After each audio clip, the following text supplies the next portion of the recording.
आसाम पुलिसाव साख्रि मावनाय प्रजित नार्जारिया गोब्राब बेरामाव गोग्लैनानै दं।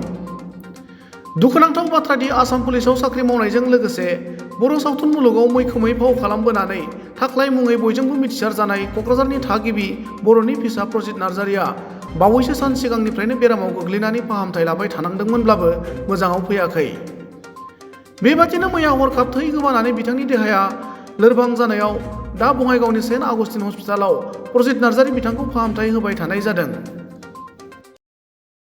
बे समाव बयनिसिमबो रायजो आइ आफा बिदा फंबाय आंनि खुलुमनाय सिबिनायखौ बावहरग्रोनाय जाबाय। आंनि देहाया जोबोद लोरबां, आइ आफा बिदा फंबायनिसिम आं मोनसेल' खावलायनाय,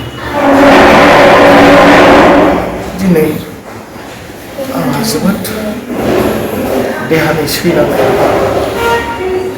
बेनिखायनो आंनि थाखाय बयबो आर'ज गाबो, जाय जेखि धोरोमानो जाया मानो नोंथांमोननि आर'ज गाबनाय खुलुमनाय सिबिनायजोंसो आफा इसोरनि अननायखौ बोरखौ मोनगोन होननानै आङो हामगोनखौ आसा दं।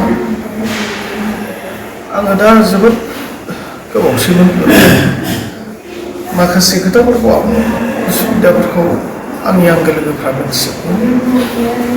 अब्लाबो मैया न'खरनिया गोबाव जानायलाय न'आव मानो दोनबाय थानो होननानै रां रुफा गैयिनि थाखाय दिनै बारा जाथारना मैया आंनि न'खरनि बिबाजैफ्रा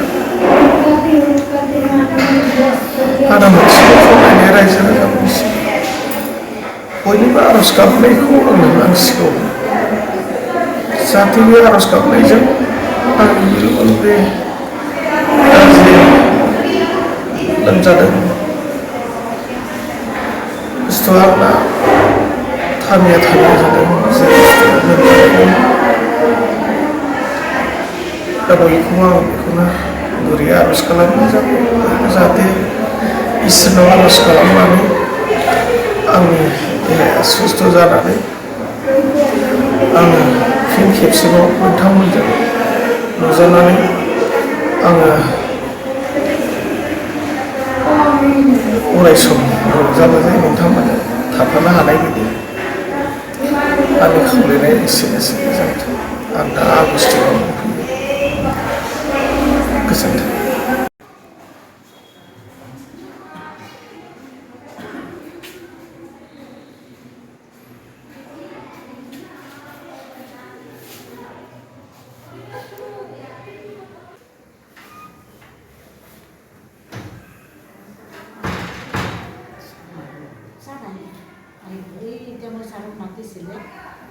পেশেন্ট আহিছে তো পেশেন্ট আহিছে যে এইটোৰ কাৰণে ভিডিঅ' দিছে চাগে, মই কৈ দিছে আপোনাৰ কথাটো হা, আহিব এই পেশেন্ট আৰু চিৰিয়াছ পেশেন্ট আহিছে তো এইটোৰ কাৰণে